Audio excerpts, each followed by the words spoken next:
Hello student, हम model question paper discuss कर रहे हैं जिसमें आज की क्लास में हम ऑब्स्टेटिक एंड गायनेकोलॉजी के एमसीक्यूज डिस्कस करेंगे, जिसके ऑलरेडी 20 एमसीक्यूज हम डिस्कस कर चुके हैं। रिमेनिंग एमसीक्यूज हम आज की क्लास में डिस्कस करेंगे। सो प्लीज़ आप हमारी क्लास में बने रहिए। यदि आपने हमारे चैनल को लाइक, सब्सक्राइब और शेयर नहीं किया है तो जाके कर दीजिए। बेल आइकन को दबा के रखिए ताकि आने वाली सभी क्लासेस की नोटिफिकेशन आपको मिलती रहे। Now next question is, the nurse known that Melanie is knowledgeable about the occurrence of PIH when she remark. Now right answer is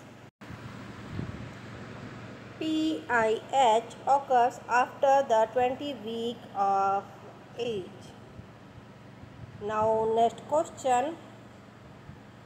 After severe hours of magnesium sulfate administration of Melanie, she should be observed for clinical manifestation of.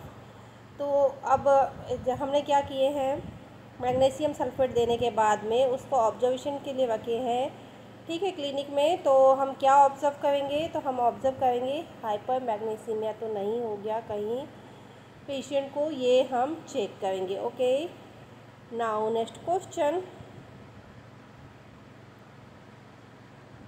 The nurse instruct Melanie to report predominant symptom for seizures associated with PIH. Which of the following will she likely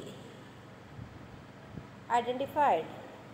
तो ठीक है, क्या हो रहा है कि check किया जा रहा है, क्या सिम्टम दिख रहे हैं, सीजर दिख रहा है, ठीक है, और उसके साथ में क्या हो रहा है, PIH हो रहा है। तो हम क्या चेक करेंगे, तो हम चेक करेंगे एपिगेस्ट्रिक पेन तो नहीं है कहीं, ये चेक करेंगे। अब देखिए यहाँ पे एक सिचुएशन दी है, उस पर क्वेश्चन बन रहा है, ठीक है, ये सारे सिचुएशनल क्वेश्चन है। ओके, इंटरप्राडम कॉम्प्लिकेशन के बारे में सारे क्वेश्चन है। Okay, which of the following में happen if the uterus become over situated by oxytocin during instruction of the labor. Okay, तो इस टाइप की सिचुएशन है, तो इसमें क्या करना है, तो क्या करेंगे, टेटनिक contractions prolonged for the more than 90 seconds. Okay, now next question. Which of the following factor is the underlying cause of dystocia? तो डिस्टोकिया के अंडरलाइनिंग फैक्टर क्या है, तो वो है मैकेनिकल फैक्टर। ओके, कौन से हैं, mechanical factor. Now next question.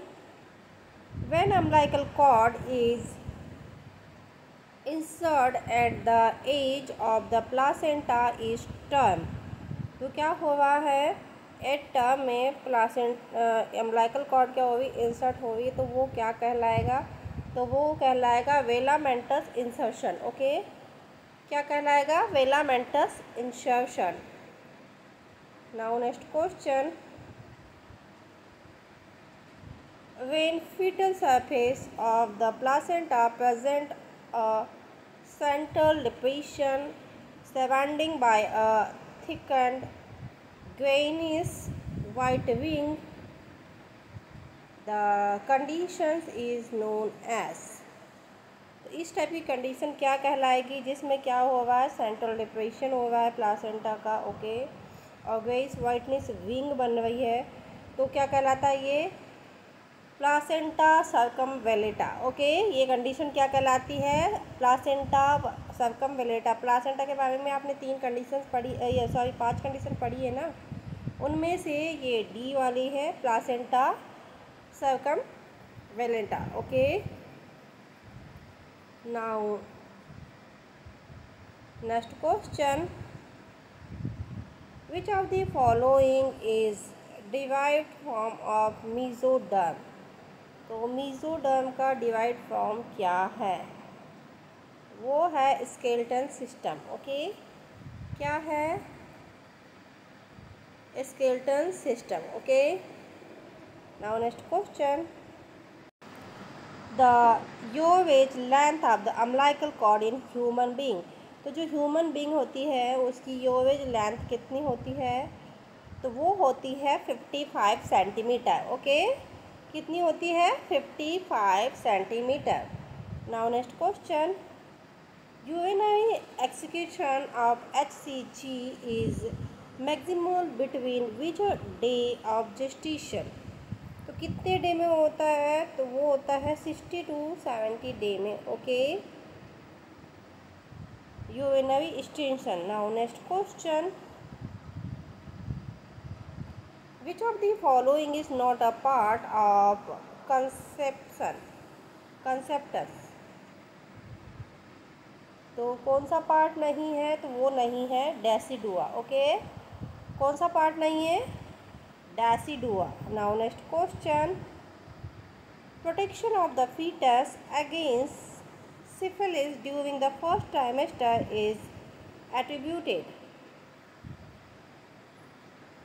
So right answer is Langerhans layer। Okay, क्या होता है? Langerhans layer। Now next question, to determine the client's EDC, which day of menstrual period will you ask। तो कौन सा day पूछेंगे हम? तो हम पूछेंगे एक्सपेक्टेड डिलीवरी डेट को पता करने के लिए, जो एक्सपेक्टेड डिलीवरी साइकिल है वो पता करने के लिए वो पता करेंगे first day of menstrual cycle कौन सा था, कब आपके लास्ट टाइम मेंसेस आए थे। Okay, now next question, according to Dan have LMP is November 15, 2022। एक कब का है? 2002 का है ये। तब के क्वेश्चन बने हुए हैं ये, सोचिए। तो using the Naegele's rule what have EDT। Now right answer is August 2003 के। ओके, ये जितने भी हम डिस्कस कर रहे हैं ये MCQs एम्स रिलेटेड MCQs है, कभी ना कभी पूछे गए MCQs है प्रीवियस ईयर में, जो मॉडल क्वेश्चन के रूप में हम डिस्कस कर रहे हैं। सो प्लीज़ ये बहुत ही इम्पोर्टेंट होने वाले हैं, ठीक है? क्योंकि आप जहाँ तक जानते हो जितने भी कहना चाहिए एम्स वगैरह के जो प्रीवियस आपके क्वेश्चन पेपर आप पढ़ते हो तो आपका आधा सिलेबस ऐसे ही कवर हो जाता है। Okay, now next question, she complain the leg cramps which usually occur at night. Okay, to provide relief the nurse tell डेनिया 2। तो क्या हो रहा है? लैग कम हो रहा है नाइट के समय में, तो उसके रिलीफ के लिए डेनिया को क्या बताया जाएगा? डेनिया किसी का नाम है। ओके, तो क्या बोलेगा? Dorsiflex to the foot well extending the knee when the cramps occur. ठीक है, now next question, the main symptom of gonorrhoea in male is. तो मेल में गोनोरिया होने के मेन कारण क्या होते हैं? नाउ राइट आंसर, क्या होते हैं? यूरेथ्रल डिस्चार्ज की वजह से क्या होता है? गोनोरिया होता है मेल्स में। Okay, now next question, in providing education to your client you should take in the account the fact that the most effective method known the control the spread of HIV infection. तो HIV infection को control करने की method क्या है?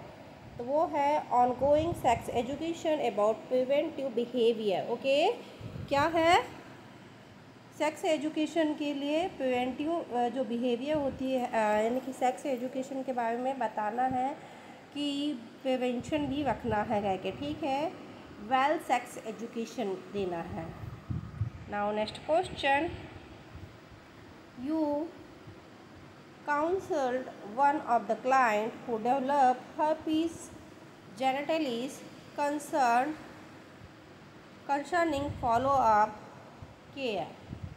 Women who have developed the disease of the risk of developing.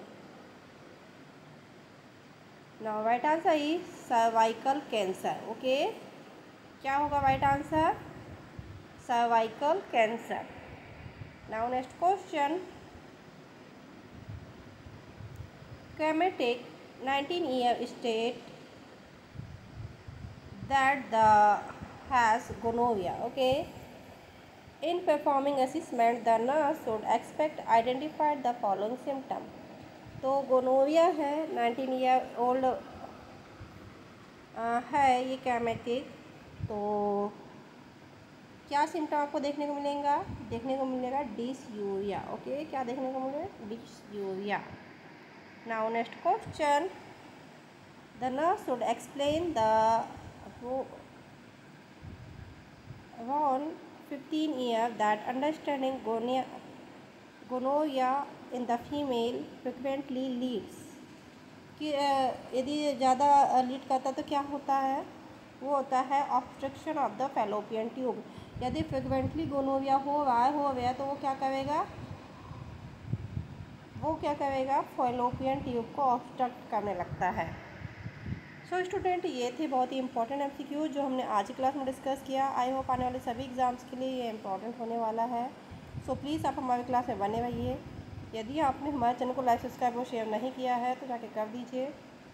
Bell icon को दबा के रखिए ताकि आने वाली सभी क्लासेस की नोटिफिकेशन आपको मिलती रहे। Thank you for watching.